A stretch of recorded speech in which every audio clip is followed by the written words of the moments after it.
This is Renelle, and welcome to Quality Hang with Rod Brooks and friends. And here he is now, your host, my main man, Rod Brooks.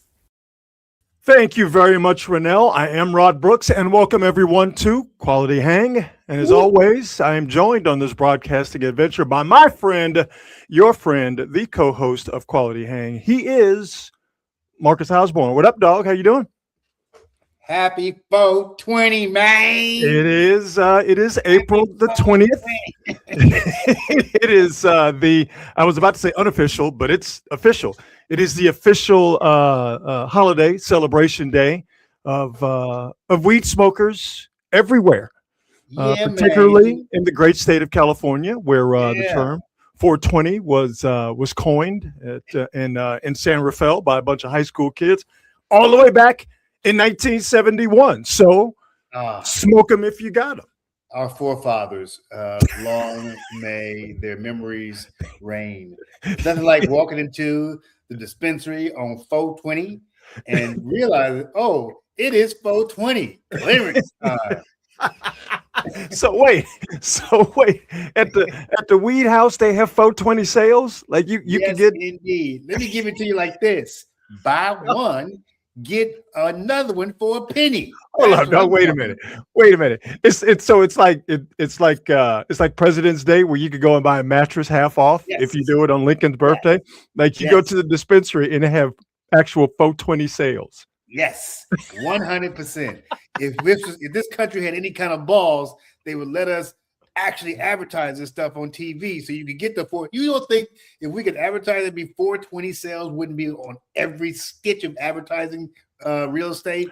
Man. Well, listen, the pharmaceutical companies ain't gonna let that happen because they basically have a monopoly on being able to advertise drugs legally on television and other platforms. By the way, if any pharmaceutical company wants to sponsor, along with our fine friends at Hop Monk Taverns, our presenting sponsor, if anybody from the pharmaceutical industry wants to sponsor this show, by all means, we don't give a shit. Okay, not bad. Right?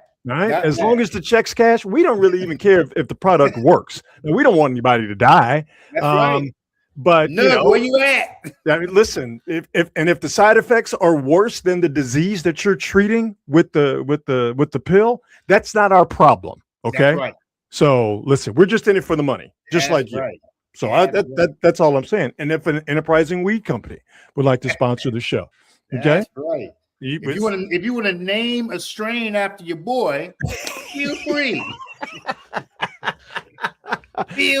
Free. It is amazing and it's good. Even though I'm not a smoker, it is awesome that it is accepted, it is legal, and it has been taken from, I guess pour one out for your neighborhood weed man. I mean, that guy's basically been put out of business in certain states. But the fact that weed is legal, the stigma is gone. I mean, I would dare say that we're a better society for it. I would concur. I feel like if politicians would smoke more weed before they had meetings, there'd be a lot of wars stopped because everybody be too busy going to White Castle. Brother, you ain't done nothing but just speak God's truth. That's all they do. Before we start popping off at the mouth about this, that, and the third, all of our elected representatives need to hit Billy Bong Thornton. Yeah, that's right. They all need to take a pull off of a Fat J, or they need to take a THC pill, something to calm you down, something to even you out, something to make you think about your fellow man, or just something more than yourself. Yeah, smoke one, get a little burger, throw on some 70s rock. Put on some gigantic headphones or not. Let the neighborhood hear it. That's fine with me too. Happy 420 to all of you. And we are more than excited that we are a part of your 420 plans. And yes, this show gets much, much, much more interesting if you are stoned out of your minds, especially when we get to talking robots as we will later in the show, because you know me, I love to talk about robots, particularly robots in China. But before we do that, again, we like to always thank our presenting sponsor at the very beginning of the show, and that is, of course, the fine folks at Hop Monk Taverns, 3 locations to choose from: Sonoma, Sebastopol, and in Novato. And at all 3 locations, they all do the same great things. Fantastic food from a wildly diverse menu, a craft beer selection that is absolutely out of this world, and a live music, live entertainment selection that is just as diverse as the menu and the beer that they serve. Make sure you check them out online at hopmonk.com to see what they have coming up at all 3 locations, because you'll have touring acts from around the country stopping by. Hop Monk venues. But for me, I love it because it's a place for local artists to be seen in Sonoma, Sebastopol, and in Novato. So it's a great place, whether it's for you to see someone that you've always been a fan of or become a fan of someone new, and that person just might be your neighbor here in the Bay Area. What's great about Hop Monk is that it's a space for people to go and see their neighbors and hang out with their neighbors and have a good meal and have a good time. So again, follow Hop Monk online at hopmonk.com. Definitely follow them on all the socials, but the best way to experience Hop Monk is to actually experience Hop Monk, and they've got 3 locations to choose from. And I promise you, live entertainment-wise, you'll find something there that you'll like.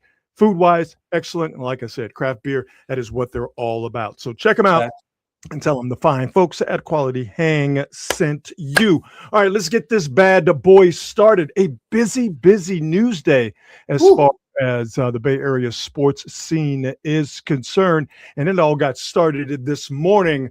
A really big deal for a very important member of your San Francisco 49ers. Marcus, it was about 90 minutes before John Lynch was scheduled to speak to the media right before the NFL Combine. All right, so we're talking end of February.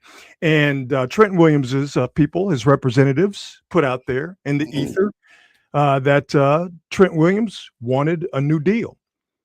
That was late February. Well, on the first day of voluntary OTAs, the Niners took care of business with their biggest, and I would definitely say their most important player, Marcus, as Trent Williams got himself a brand new deal. And there's a party at his house tonight. 2 years, $50 million on the contract extension. But here are the important numbers: $22 million signing bonus and $37 million guaranteed. There was a lot of talk that the Niners would lose this fight, to phrase it that way, with Trent Williams, Marcus, that they would either end up trading him or it would be a very contentious negotiation that would last into later on this spring, possibly into the summer and into training camp. But the Niners wrapped it up neatly and quickly. Trent Williams stays on Brock Purdy's blind side. And for years, it was the norm, really, Marcus, for the Niners, that contract negotiations would go into the summer and go into training camp. Brandon Ayuk was the latest and last one.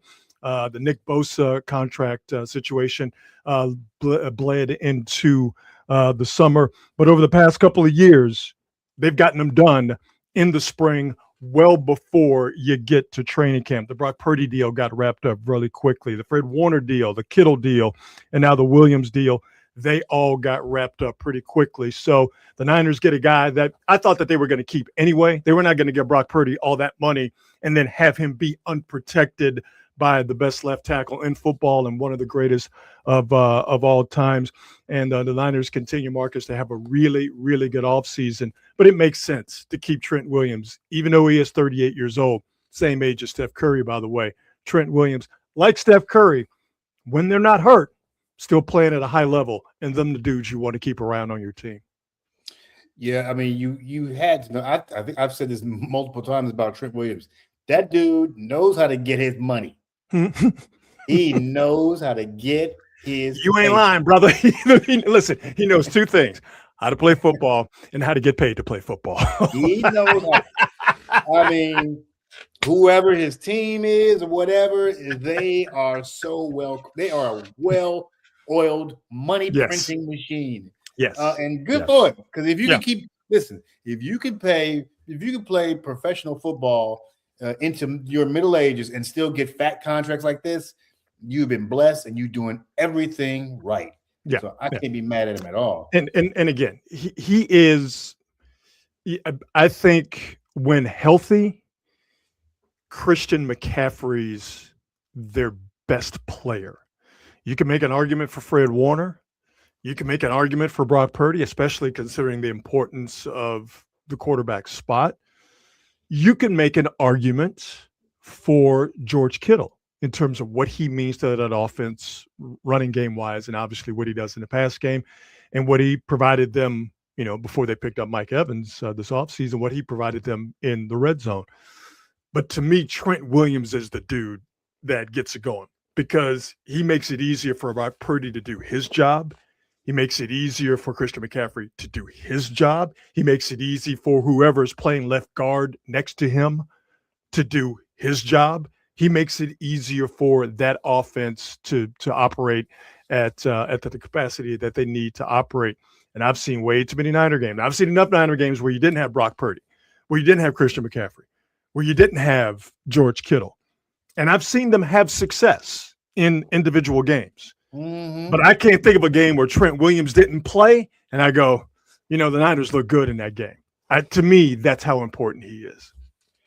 I mean, this is actually kind of dovetails into the overall 49er situation is can they stay healthy in the coming year? That's really the only thing from my standpoint that's really held them back, like been the biggest impediment for them achieving what their championship level goals year in and year out. It's just too much. Yeah. And looking here at their off season, it's been a good one, man. Obviously, the Trent Williams deal, that's at the top with that happening today. But Mike Evans, Christian Kirk, Dre Greenlaw coming back, Osa Odigizua helping the Niners in an area where they're deficient, getting a pass rush from the interior. Eddie Pinheiro, getting him back in the mix. I mean, there was a couple of games last year where if they didn't have Eddie Pinheiro, they probably lose one or both of those games that I'm thinking about, and getting Raheem Morris in there, who obviously is tight with Kyle Shanahan, and there's a bit of consistency or continuity is the word I'm looking for in that regard, in that relationship. So, I was saying this to somebody a little bit earlier.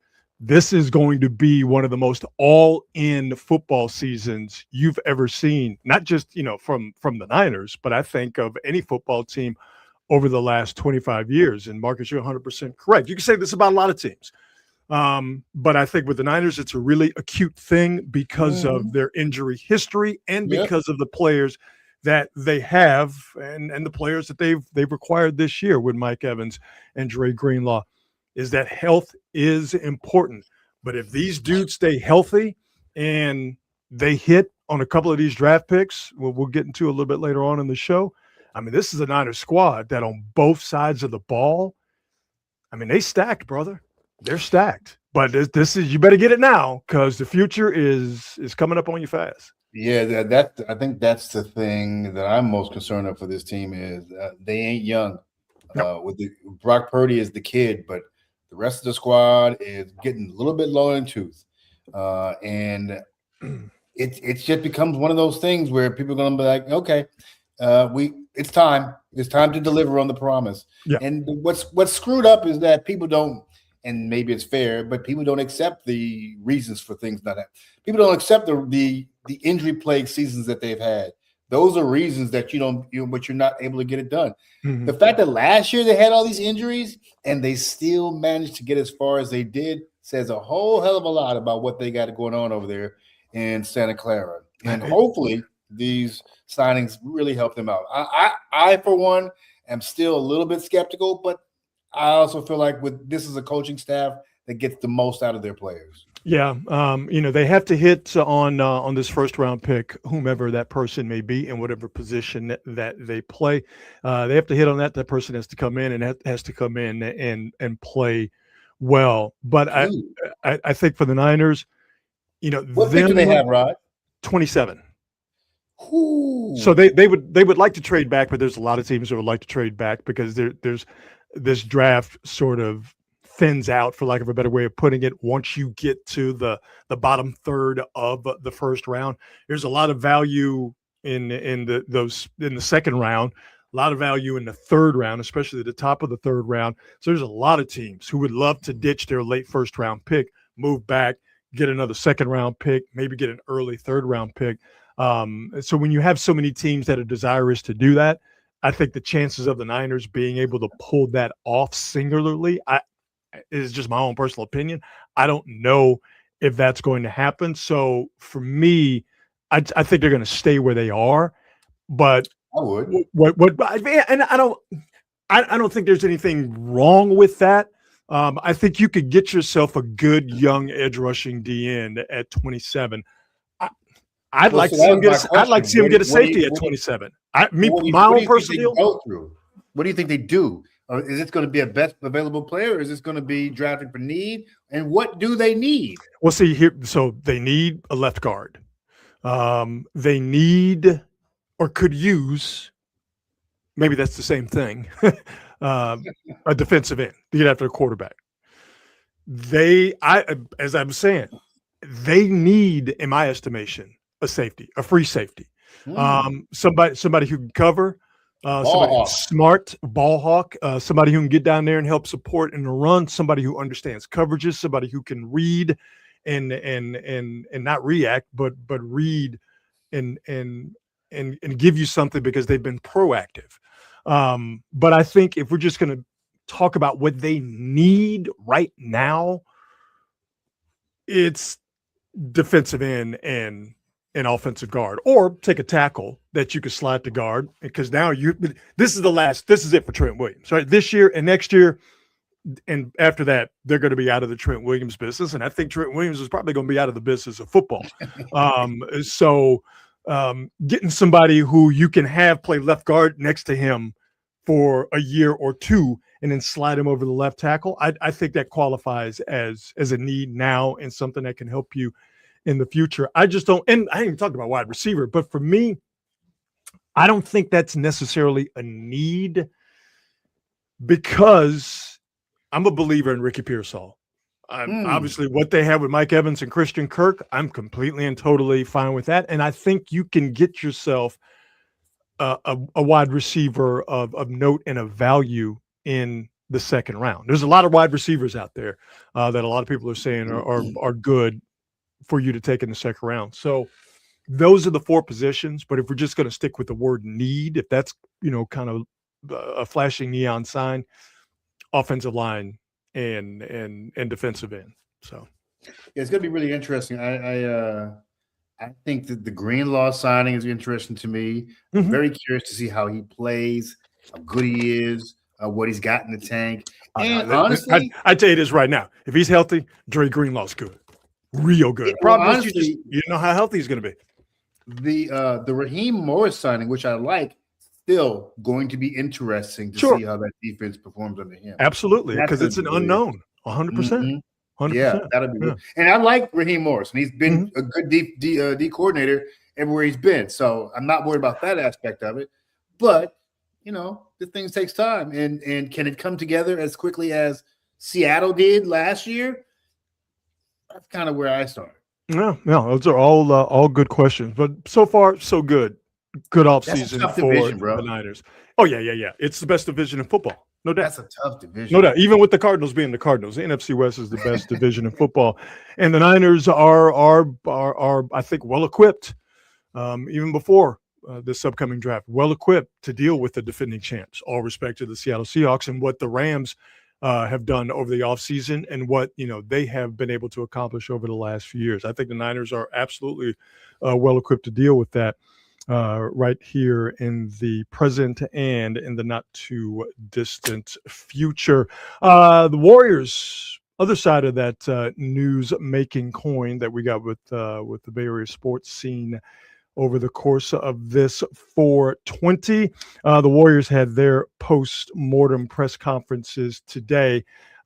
Steve Kerr, Draymond Green, and Steph Curry did not talk. Really no surprise there. Doesn't mean anything. They did their talking after the play-in loss So it's not unusual that they didn't talk. It is a bit unusual that Mike Dunleavy, who, by the way, we just found out today, got a contract extension.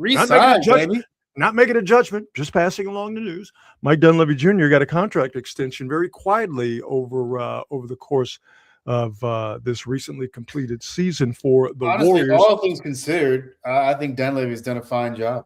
Yeah, like I said, I'm just presenting that without content, without context. Just giving you the information.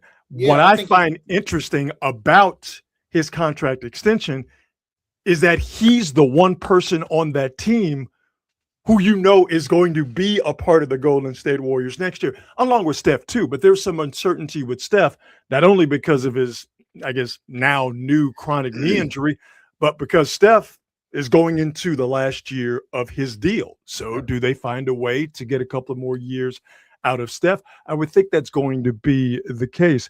But that not surprising loss in the play-in game a few nights ago accelerated Marcus an offseason that I think is the most uncertain offseason the Warriors have had in a long time.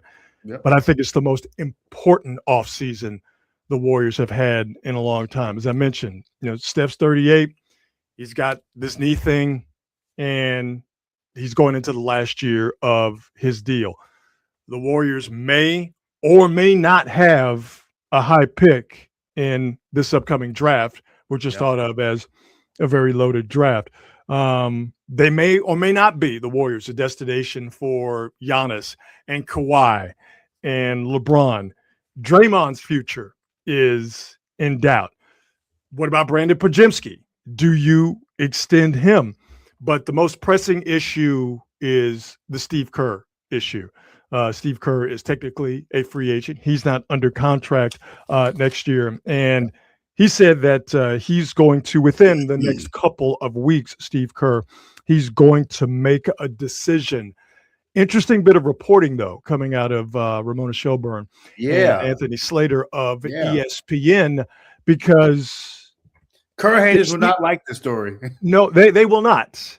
But Kerr haters will like these couple of tidbits from the story, because if Steve Kerr does come back, according to this report from Ramona Shelburne and Anthony Slater, by the way, two very good reporters. These aren't just a couple of these not scrubs. They don't throw shit against the wall. Yeah. These are two very good reporters. I would dare go as far as to say I trust their reporting explicitly across the board. But it is interesting. And if you're a Steve Kerr hater, you're not going to get what you want, because I think Steve Kerr's coming back.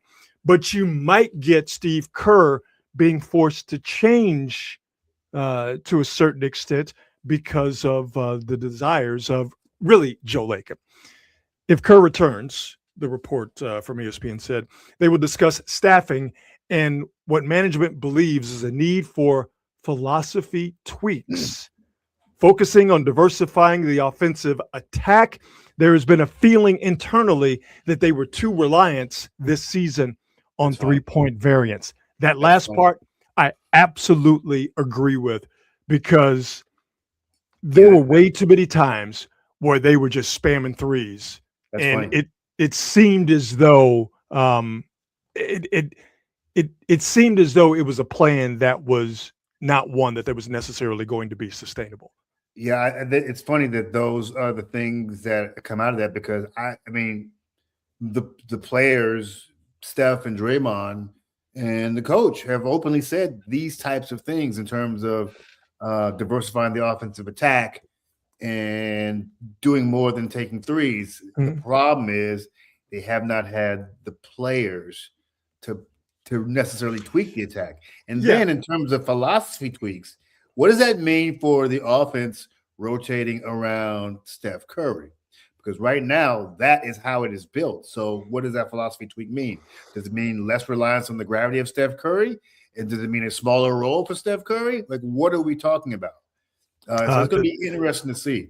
Well, here's what I think about that. I think especially if they bring back Kristaps Porzingis on a very friendly deal, and we talked about this before, no more than $17 million a year. That's just the way I look at it, because he's not only, and I don't even mean this as a slam, but we saw it. he's unreliable just because you don't know if you're going to have him or not. His availability is questionable. But we saw Porzingis. He's tantalizing offensively, but defensively, he is what he is. He's somebody you can hunt if you have the right players, and he can be in certain matchups a defensive liability. But I say all that to say this: if you bring Porzingis back, that pick and roll with Porzingis and Steph Curry, that's an interesting dynamic that the Warriors have not had. Exactly. So, a little bit more pick and roll, which is not something the Warriors necessarily do, because I think more than anything else, they just haven't had the talent. But that means the ball more in Steph's hands, which means you have more people paying attention to him. Right. Yeah. But they don't want Steph to have, 10 eyes on him. They would rather Steph move, cut, get the ball, pass it, relocate, see if you can get defenses to scramble. I think that's still effective. I do think to a certain extent, teams that have the defensive talent and defensive intelligence, they're a little bit harder to fool with that kind of offense because they've seen it, they know what's coming, and they have, like I said, the players and the defensive intelligence to not get fooled and not have two guys go at Draymond while Steph has moved and has relocated for Draymond to find him.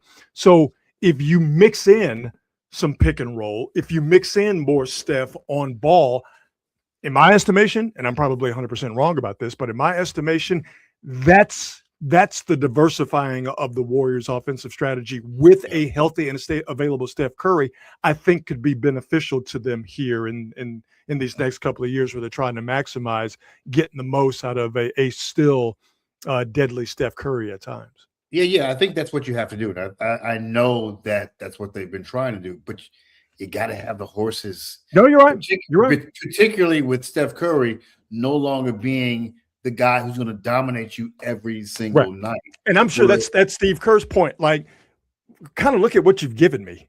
Yeah. You want me to play in a different way. The only dude I could count on is Steph. The only guy I can, he's limited offensively, but you could count on Draymond. You could count on Horford too, but he's going to be limited because of his age. And by the way, Al Horford said that he doesn't know if he's going to come back. I think he's going to come back. I don't think he's going to give away, one more year of basketball and another year of getting paid. So, but yeah, Steve Kerr's point, I think is just as legitimate as those who want some offensive diversification. You want me to do things differently, you're going to have to give me something different as far as talent is concerned. Yeah, man. And listen, this is, I guess I'm one of the few people who's like really upset or moved or panicked about this stuff. I just think this is what happens at the end of dynasties. I think that you max out everything, every player, and every single dime you have trying to keep that thing alive until you get to the point where there are diminishing returns. The fact of the matter is you've not had a high draft pick except for one time in the last decade plus. Yeah. Everything else has been essentially either late in the lottery or sometimes not even a first round pick. Yeah. So you had to rely on filling out your squad with a bunch of second rounders and G League guys that you find out. And the fact that you've been able to actually look like a decent squad most of the time says a lot about the organization, the coaching, and the intent of the players that they pick up who are there to like show what they can do. They're not out there just like walking around. They're trying to ball out. Don't disagree with you at all. And that goes right into the second part of the story from ESPN from Ramona Shelburne and Anthony Slater that I found to be interesting.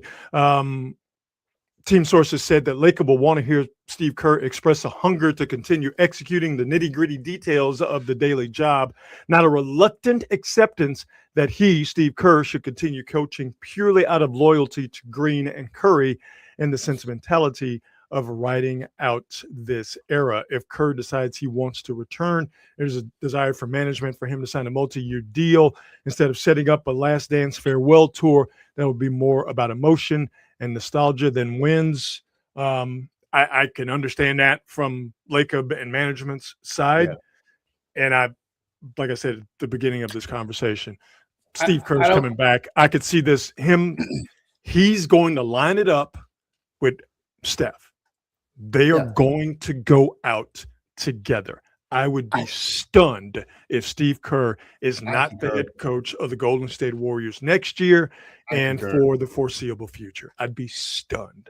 Yeah, and there's nothing that I've seen or heard from Steve Kerr that says to me he's going to approach that job with anything less than the usual vigor he approaches it with. He said that right. He loves it, the job. He loves coaching the team. He loves being here. He talks about now how he's an actual Bay Area citizen. This is where his home is now.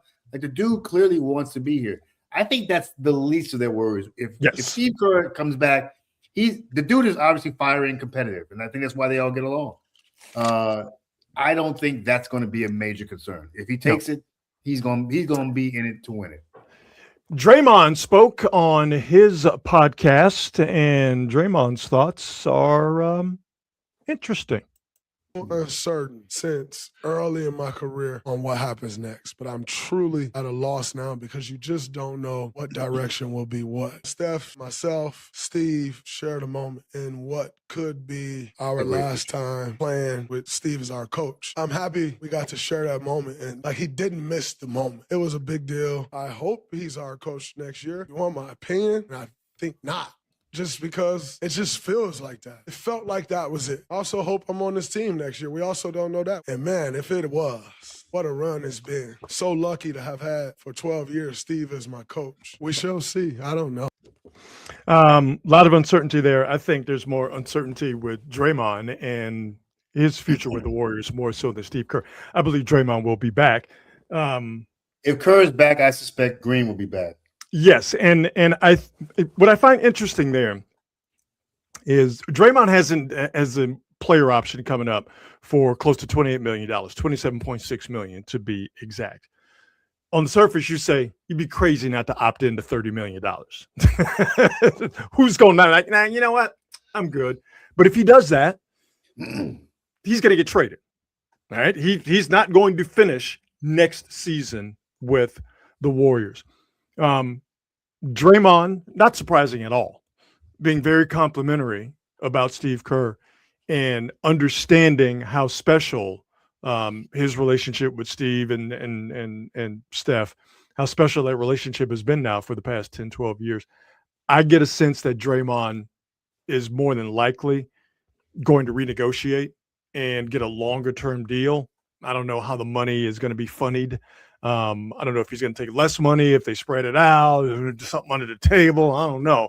But I get a sense that Draymond Green, you say what you want to say about him, smart dude, and he understands the bigger picture.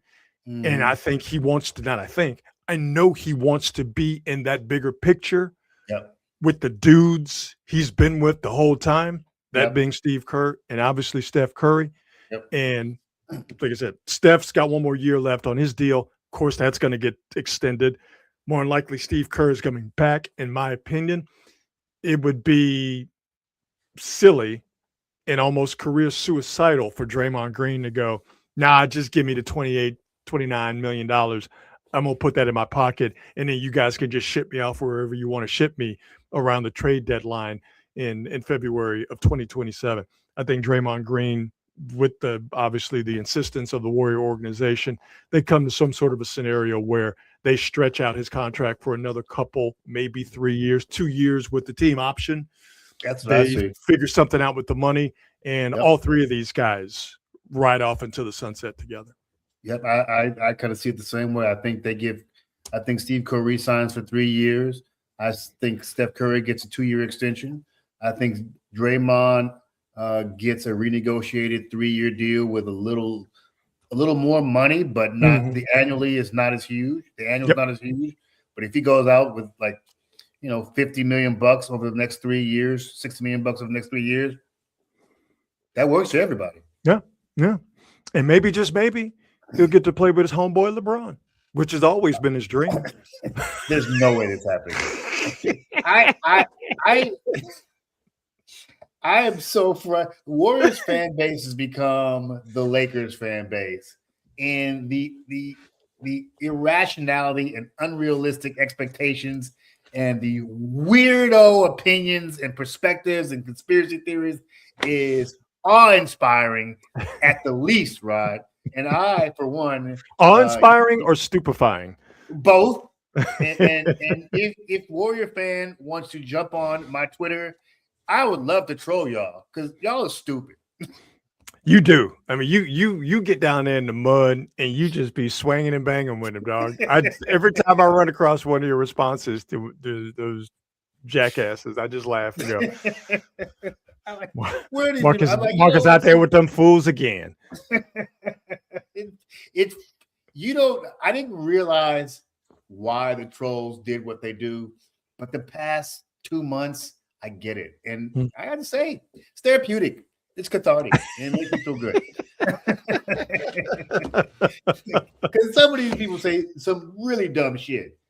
Very dumb shit. Well, Like, that's where we are on social media. You can say all the dumb shit you want to. It doesn't matter. It's just it's out there with a bunch of other dumb shit. It's crazy how that works.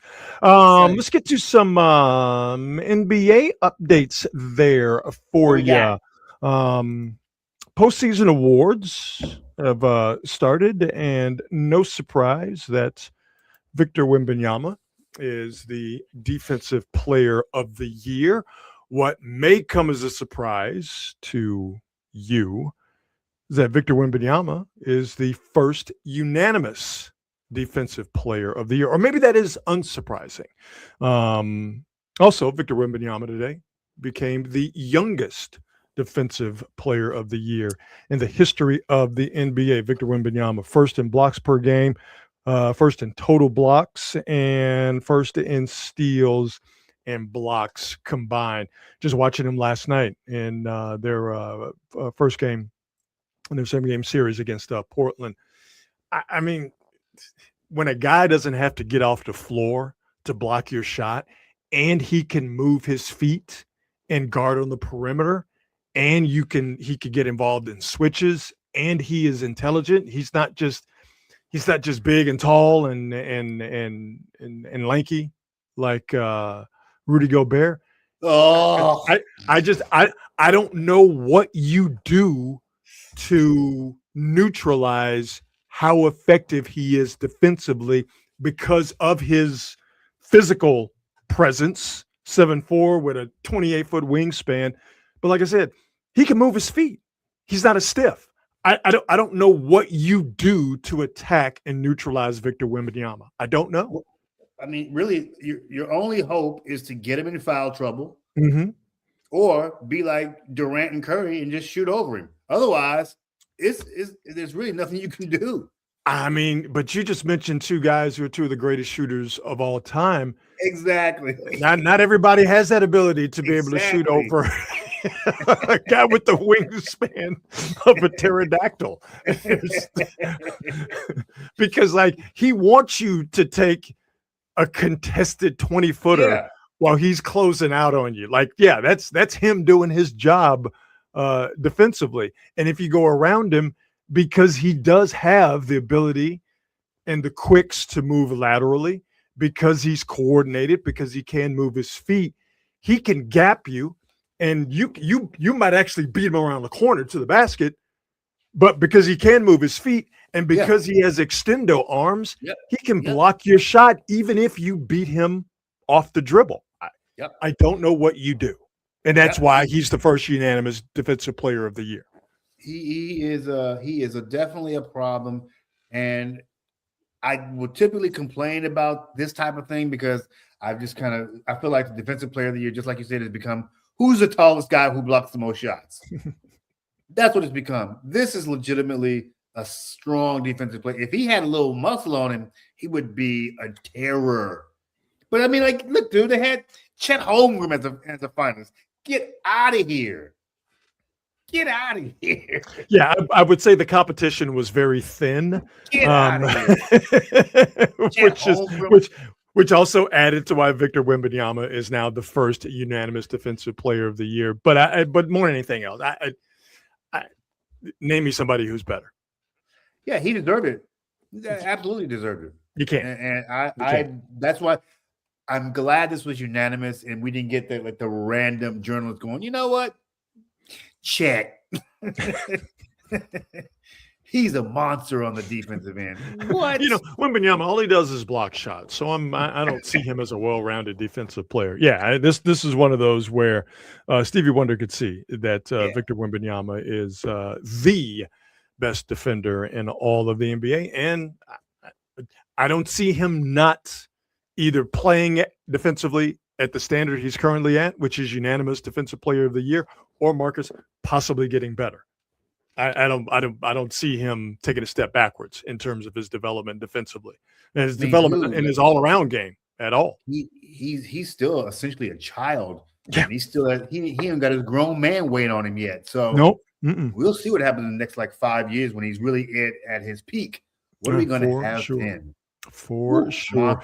Victor Wembanyama, Defensive Player of the Year, the youngest and the first unanimous winner of that award, named after the great Hakeem Olajuwon. Let's get to some updates. Up until tonight's game against Atlanta and the Knicks, first round of the NBA playoffs have been mid at best. Toronto and Cleveland. Cleveland jumped out to a 2-0 lead. They beat the Raptors 115-105. That series heads to Toronto. Mentioned the Knicks and the Hawks. It was a good one. Hawks were down 14 at one point, but they take one from the Knicks. So that series has officially started. It is tied 1-1 as Atlanta wins 107-106. CJ McCollum, another light-skinned dude, goes into New York and torments Knicks fans wearing a Hawks jersey. It was Trae Young a few years ago, and now it's CJ McCollum. CJ McCollum with 32 points. Jonathan Kuminga.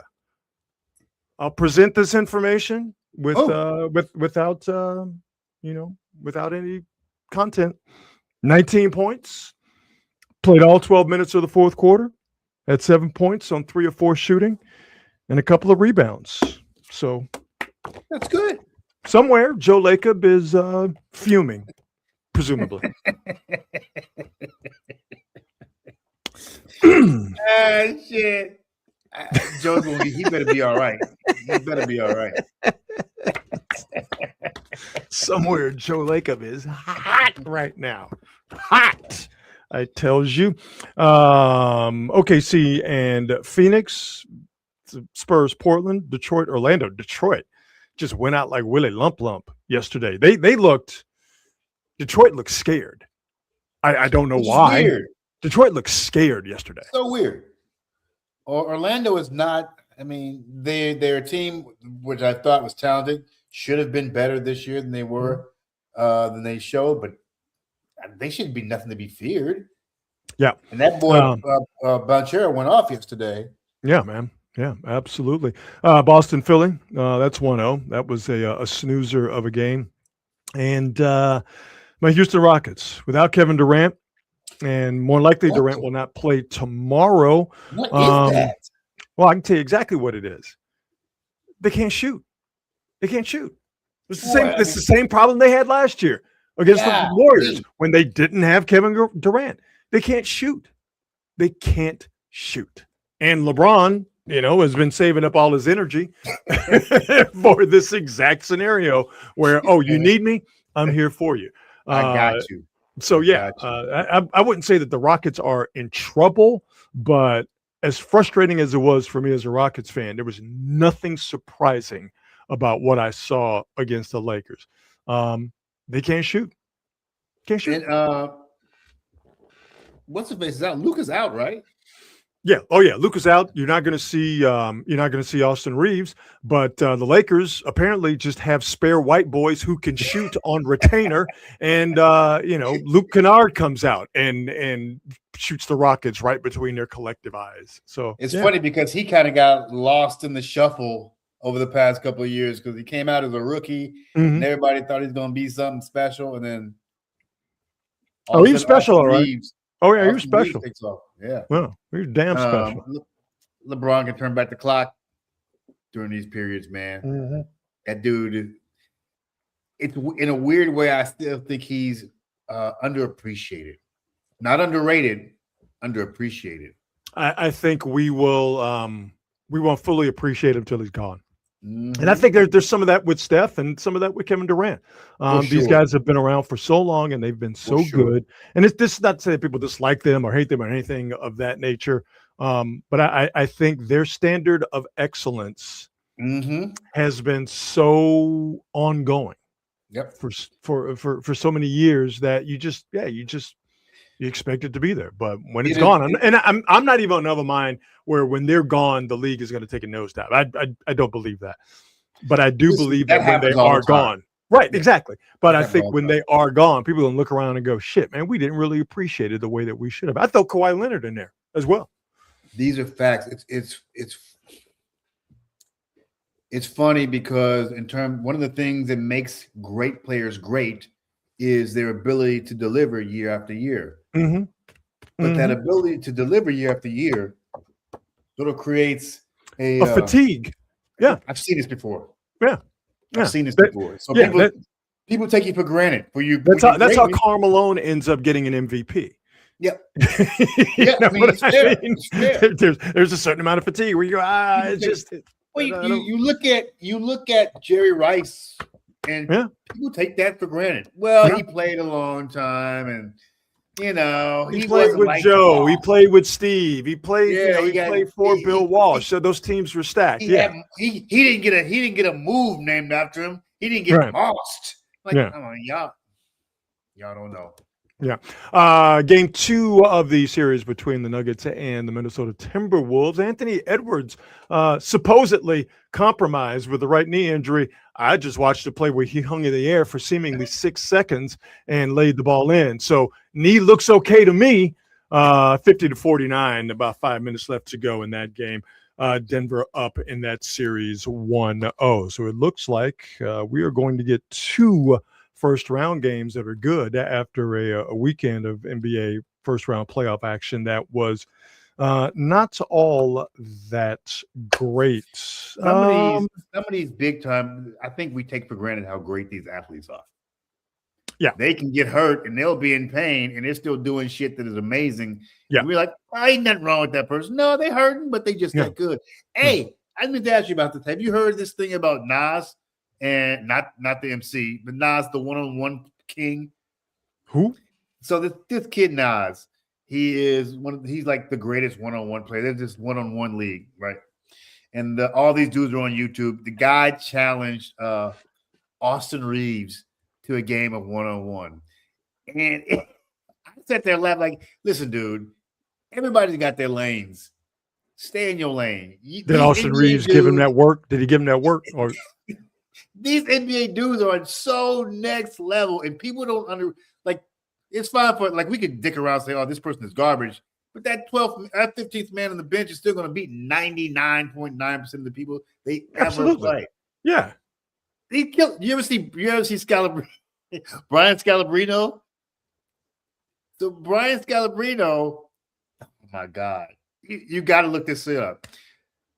The White Mamba, Brian Scalabrino, former Boston Celtic. Oh, Scalabrini. Okay. All right. Yeah, I was like, Scalabrino. I didn't know who Scalabrino was.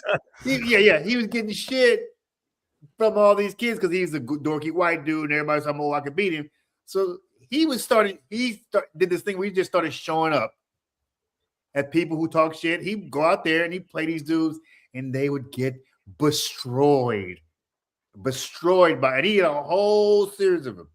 Everybody was talking shit. He's like, what do you always say? I'm closer to Jordan than you are to me. Yeah.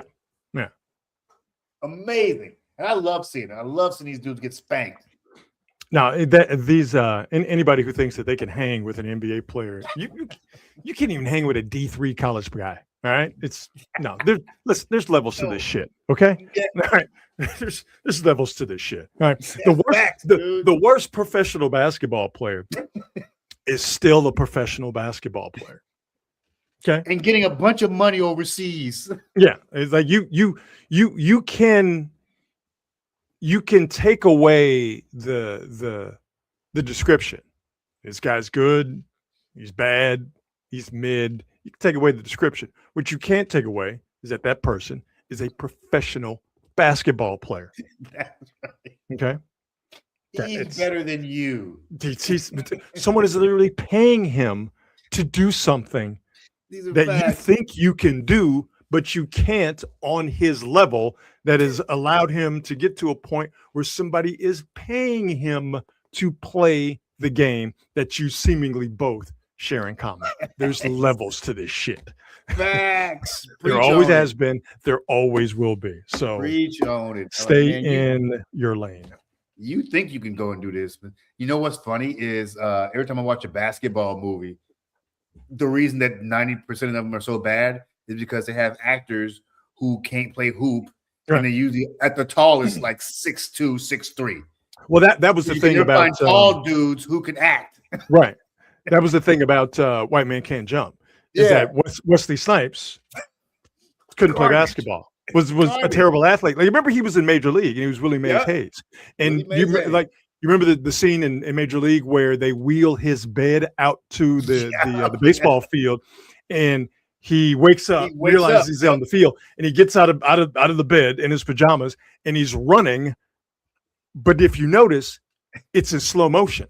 The reason it's in slow motion, they said, is because he was so incredibly slow and uncoordinated that they couldn't show it in real speed. So they had to slow it down to give the illusion that Wesley Snipes, as Willie Mays Hayes in Major League, was moving at an incredible speed. And if you watch White Man Can't Jump, if you watch the way that it's edited, the way that it's shot, like, you kind of never really see him actually playing basketball. You see him a lot on the basketball court. You see him a lot with the basketball in his hand as Sidney Dean, but you never really see Wesley Snipes actually playing back. You see more of Woody Harrelson playing actual basketball than you do Wesley Snipes. Ironically named White Man Can't Jump. Right, exactly. You are, Marcus, by default, but also willingly, you are our hot dog expert. You are the show's resident glizzy gladiator. You, Marcus, enjoy a hot dog no matter the circumstances. I'm correct about that, right? You are correct. And actually, over the past probably 7 or 8 years, I enjoy them even more. That's just Marcus Osborne is a man who unabashedly and unashamedly loves hot dogs. So this is why I, on this show, when I run across these notable glizzies, I like to present them to my friend, the co-host of Quality Hang, Marcus Osborne, as our glizzy gourmet. Notable glizzy. I want you to give me your thoughts on another offering from another Major League Baseball team. This time it's the Colorado Rockies, where it seems like we are in a glizzy arms race where every team is trying to figure out the biggest glizzy that they can legally sell to citizens of the United States of America. Well, I present to you, Marcus, as our glizzy gourmet, I present to you, coming from the Mile High City, Denver, Colorado, coming from the Colorado Rockies Baseball Club, I present to you the Glizzilla. They say, God damn. What is that? 24 inches? 36 inches? What is this? Golly. What's Marcus say? God damn. What a relish. That's the other problem. That's the real problem. So I say to you, Marcus, stop Marcus in his tracks. Like, God damn. I say to you, Marcus, would you be able to take down the Glizzilla? That is an aggressive picture right there. I don't know how big. Like, it looked like they had to make a special container for it, like its own coffin. It's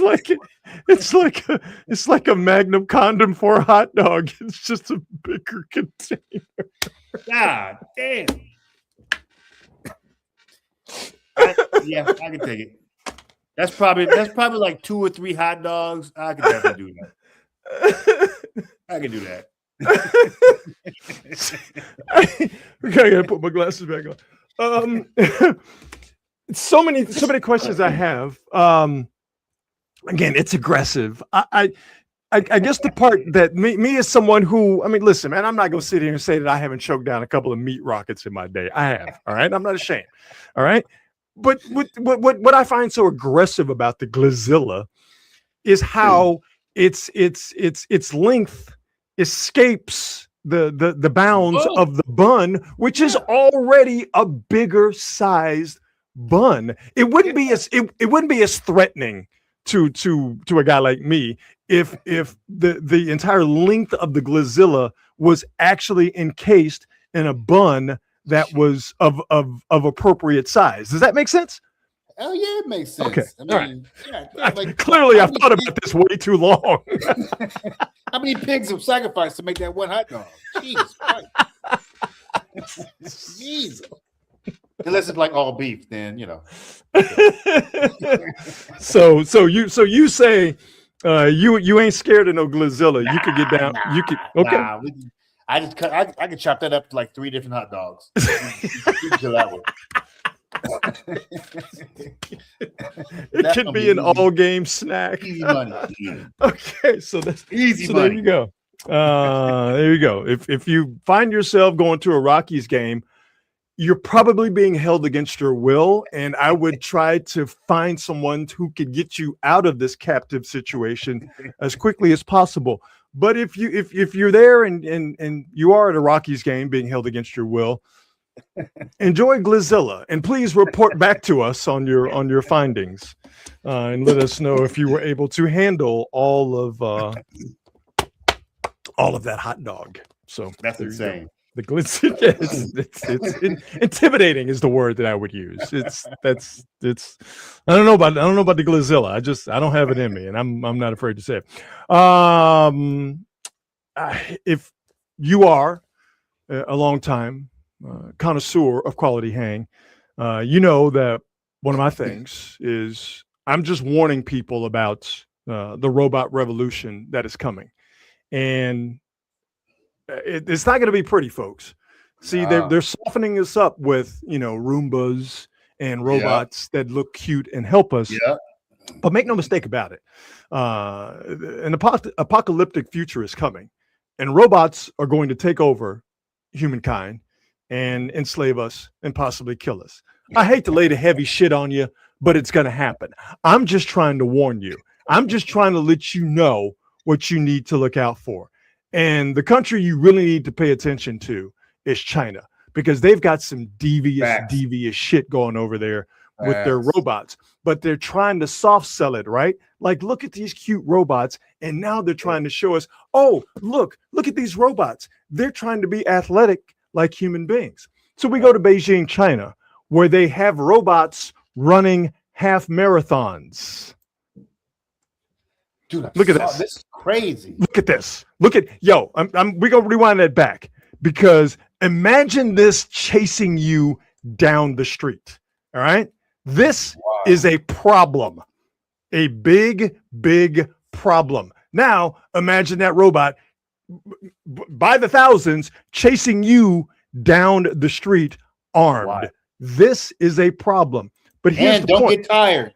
Don't get because the robot ain't never gonna get tired. However, they're still just a little bit off in terms of these things really being a problem. Because while this robot running is absolutely terrifying, we still have a little bit of time, because they're just not on point all the way just yet. Again, this is terrifying. One singular robot is terrifying. Imagine this by the hundreds or the thousands. That's a problem. But they're just not dialed in. Running as fast as the cart? Yes. Yeah. But here's the problem right here. Robot down. Yeah, we're gonna run that back, because old Sparky the robot here. Oh, that's a good one. What they're gonna do? They're just gonna put that driverless technology on it, so it won't be running into walls and stuff. And that's it. But right now, it is face down, robot ass up. It is a wrap, and there he lies, like, there short of the finish line. There's no foot races that you're winning with these things. No. I'm telling you, man, the future is not wow. going to be good for human beings. And you see, they bring out the stretcher for the robot, but it's a wrap. Oh boy, Dude. man down, robot Just man down. down. Get out the car and put your hands up, because you try to run, it's a wrap. But like I said, we still got time. Oh, by the way, there's another one here, and this might be my favorite thing I've seen in a long, long time. All right, so this one here is not nearly as frightening, but its eventual fate is fucking hilarious. All right, much slower, and pow! Oh, damn! Damn! And wait, they bring out the stretcher. The stretcher is the best part. Why they bring it out a stretcher like it's a human being? Just put the parts in a box and keep it moving. What's with the stretcher, guys? Damn! Man, they picked homie up, moved him away. Are we gonna watch it again? Shit. Is the Pope a Catholic dude from the South Side of Chicago? The answer is yes. We're gonna watch it again, and he is a Catholic dude from the South Side of Chicago. It's all good until pa.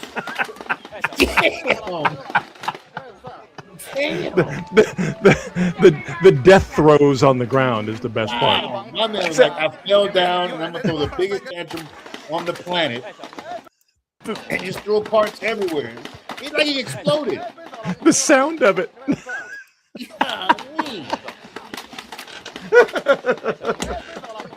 So, folks, the future is frightening. These robots that I'm having a good, hearty laugh at are going to kill us all. But in the meantime, they're just not at that point. So let's point and laugh at them, because the robots are going to take over. And they're going to take over, and it's going to be bad for us. So Amazing. Yeah. But we do have a guy, though, in L.A. who is fighting the good fight. And I wish I knew who this guy was, because I'd shake his hand, because he's treating these robots the way they should be treated. Have you seen the food delivery robots? Yes, man. Right. So they're basically little boxes with wheels that deliver food. The food's inside, and they take it from wherever the food was prepared to the person who's asking for it. Well, a guy ran across one of these food delivery robots in L.A., and this dude right here, he's like, I think he's going to be our John Connor. He's going to be the guy that leads us in our fight against our future robot overlords. Because listen to this guy give this food delivery robot the business. Hello, what do you want? What do you want? You want me to press the button for you? You want me to press the button for you, Mingo? Fuck you. Press it yourself. You took a human's job and you want me to press the button for you? No, hello, fuck you. Excuse you? Yeah, excuse you. I'm not pressing nothing. You press it. You sit there, you took a human's job, you take over our infrastructure, and then you want me to help you out? Go fuck yourself. Go fuck yourself. Press it yourself. Oh, that's right, you don't have fingers. You got the green light, but you can't go because you don't have the walk signal. But you don't walk, you roll. Well, that's too fucking bad. Again, it's a cold war. You can sit here all night. Tell whoever's food that is to come press the button for you. It's not my problem. What the fuck you ever done for me? And Rod, he was never heard from again. A Chinese robot ran up on him and whisked him away to some sort of secret black site. Yo, that dude is a real one, man. He cussed that robot smooth out. I'm mad at you. That's hilarious. So there you go. That is this week in robot technology. All right, let's do some on this dates. We'll wrap the show up here with some on this dates. April 20th, 420, for those of you who partake. On this date in 1978, Rick James released his debut album, Come Get It. So good. So good. I wonder what he meant by Come Get It. Anyway, standout tracks on this album include my favorite Rick James song, You and I, and Mary Jane. It was on this album, Rick James, Come Get It, released, I don't think coincidentally, Marcus, on April 20th, 4/20, 1978. Mary Jane, 4/20. You see me put 2 and 2 together and get complete sense. 1, 2, 3, 4. There you go. Went and saw Jamie Foxx this past Friday. You did where? Yeah, at the new Henry J. Kaiser Center in Oakland. How was it? It's great. He shot his new Hulu special there. No way. Yeah, he was shooting his special there, so we'll probably see it in the next month or two, maybe month or two. Yeah, but it's funny because he's getting back to stand up, and for most of us who know, Jamie was a great stand up comic. Very funny. Very funny. He was great, and it's good to see him getting back out there trying to do the stand up thing, and I think that stroke really like messed with him, man, and sent him back to his roots. That's the way it came off when we were watching the show. But it was good to see him back out there. He looks good, sounded great. Yeah, this special is going to be pretty good. Nice. Rick James. That was the whole point. Yes. He kept singing Mary Jane. That's what it was. His DJ kept playing Mary Jane. Of course. As Great an song. accent to some of his punchlines. Yeah. Rick James released his debut album, Come Get It, on this date in 1978. On this date in 1986, Michael Jordan detonated against the Chicago Bulls in Game 2 of their first-round playoff series in 1986. Celtics? Against the Celtics, against the 86 Celtics, one of the greatest basketball teams of all time, the eventual NBA champions of this season. I love watching this video for the obvious reason, seeing Michael Jordan in one of his greatest performances. But watching this video through the lens of how the game is played today, what blows me away, and it's a different game, literally. It was only 40 years ago. Yeah. Is he's never double teamed in this game. Now there are times where they throw 2 guys at him, or 2 guys will come together to try, emphasis on the word try, to keep Jordan from getting to the basket. But if you notice, looking at these videos, he goes one-on-one against the entire Celtics team. Bird got it, Ainge got it, Walton got it, Parrish got it, McHale just got it right there. Dennis Johnson, he damn near fouled Dennis Johnson out. He got to go one-on-one after scoring 49 points in Game 1. So they knew Jordan was all the way live. This what happened in Game 2 with the 63 didn't come as a surprise, but they never double-teamed him, and they never took the ball out of his hands. They never denied him. They didn't. It was only 40 years ago, but they didn't double-team in the NBA. That's crazy. Right now, that's not going to happen because you'll send a double team at a guy. It's such a it just goes to show you this is such an ISO heavy offensive era. And 5-on-5 was literally 5-on-5. Period. Like there's no double team, and also illegal defense and all that stuff. Definitely played a hand in it. And it was also let's not forget one of the other reasons that he was not doubled was that basically he was. This is not talked about enough. Michael Jordan sort of flipped offenses from inside out to outside in. 100%. That era, the center was the key to everything. Yes. And they would double the centers, but they wouldn't double guards. And clearly the Celtics' point of view was, we'll let Jordan get off because they don't have anything else behind him. And this game went to double overtime, and the Celtics eventually won, and obviously the Celtics eventually won the series, and the Celtics eventually won the NBA championship, beating the Rockets 4-2 in 1986. So clearly the Celtic strategy was a sound one for the time, but I just find it amazing that a player of Jordan's talent, in 1986, so you knew what he was all about. Like I said, he scored 49 points in Game 1, so the Boston Celtics were aware of how good Jordan was offensively. Second year, his third year. That was his 1980. That was his second year. So the word was already out. Everybody knew. But just to watch the game, watch this game, one of the greatest NBA games of single performances of all time, still the playoff record, 63 points. But to watch how the Celtics tried to defend Jordan, and to think about it through how the game is played now, how deep, with the double teams and the switching and all that kind of stuff. For the Celtics to just say, nah, everybody's gonna have to just get a chunk taken out of them by this guy, and we're not gonna let anybody else score. It's just wild to me when you think about how the game is played now. It is insane, and look at the pace of it is so different too. Yes, yeah, Like they were working at full clock. Yep. It's insane, dude. And by the way, I was looking at Bird's numbers in that game: 36, 12, 8 assists, 2 steals, a block. Larry got his. 29, 8 of 9. Larry got his. Jordan was 22 of 41 from the field, 19 of 21 from the free throw line. Did not take and make, obviously, a 3-pointer in that entire game. Michael Jordan scored 63 points, and it was all 1s and 2s. One of the most amazing things about Michael Jordan, really he's not given enough credit for, is his efficiency. He's a career 50% scorer. Yeah. And he's a guard. Yep. Like, that's wild.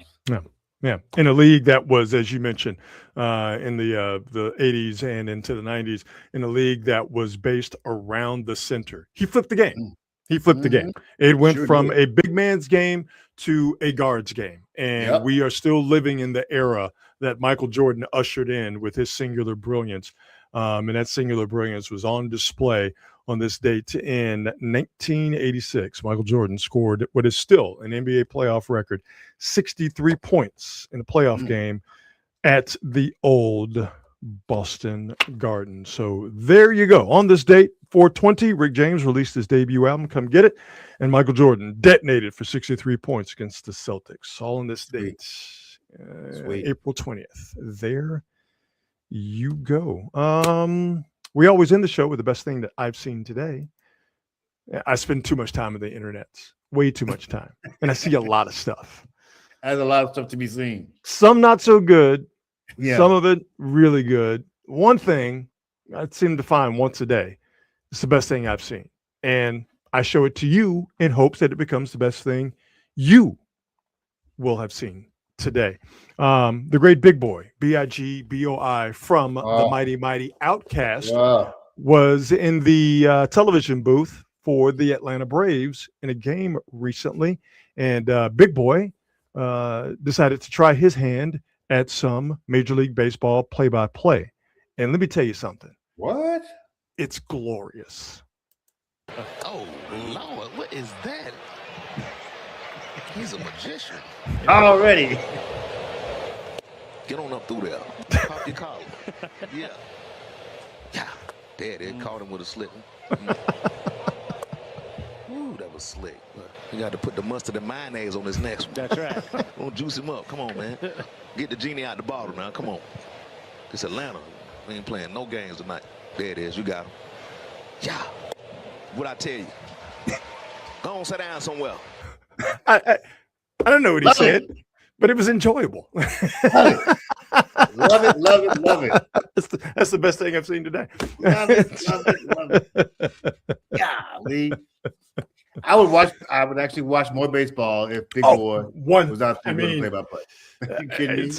I don't know how we can make this happen, but Snoop Dogg and Big Boy.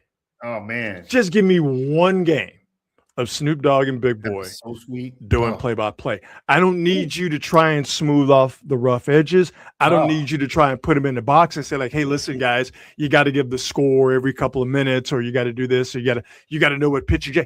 None of that nonsense. I just want Big Boy and Snoop Dogg, presumably stoned out of their minds. And watching the way regular people watch. Watching the way regular people watch. Exactly. I gotta have that. I gotta have that. Yeah, man. They need to get this done. Gotta have it. I would watch games every single night. Hey, listen, you want more minorities watching baseball? Yes, sir. Yes, sir. I can't think of anything more attractive than Big Boy and Snoop Dogg describing a baseball game in a way that only they can describe it. More than likely filtered through a haze of marijuana smoke. In their brains and possibly in the booth. Up in there. Get on up in there. Yeah. Is he talking about baseball or something else? I don't know. That's what makes it so good. Anyway, Big Boy doing baseball play-by-play. That is the best thing that I have seen today. And I think that is enough of the 99th episode, Marcus, 99 of Quality Hang. And tomorrow, April 21st, will have been a year of Quality Hang. We did episode 1 of Quality Hang on April 21st last year. So here we are, 1 year into the Quality Hang era. And I saw this stat. Most podcasts don't even last a year. Yeah. Look at us. Yeah. We've already done something that statistically we were not supposed to do. We ain't going nowhere. That's not even counting the audio version that we were doing before. Yeah, I mean, how many hundreds of those did we do? So yeah, man. I just want to thank everybody who supported us from day one. Those of you who have gotten in midstream, we appreciate you, and we thank you for your support, and we hope your support continues. And we always appreciate our presenting sponsor, the fine folks at Hop Monk Taverns. 3 locations to choose from: Sonoma, Sebastopol, and in Novato. Check them out online at hopmonk.com. More than anything else, make sure you check them out in person. Again, 3 locations to choose from: Sonoma, Sebastopol, and in Novato. No show this upcoming Thursday. I have NFL draft duties to handle for NBC Sports Bay Area, but we will be back in the mix like sugar and cake next Monday for episode 100, which will be probably just a regular episode. I don't think we're going to do anything special. Maybe we will. I don't know. I haven't gotten to that point yet. But anyway, yeah, man, it's been a whole year. So happy birthday to us. Whoop, whoop. I love it. Yeah, man. That they active in the comments. Well, at least it looks like Battle is active in the comments. Oh yeah, Just Battle is going crazy. What did I do, or what did he do, or what is Nothing, he doing? he just yeah, our man Jason. Oh, yeah, he's Godzilla. I'm kicking the robot. Hey, yeah, the giant hot dog and the robots got him. Yeah, it activated him. No, I love my man Jason. Love my man Jason. Love all you guys. Really do. Thank you. Really do appreciate you. Have yourselves a fantastic evening. We will see you next Monday. And as always, be good and be good at it. We'll see you. Bye.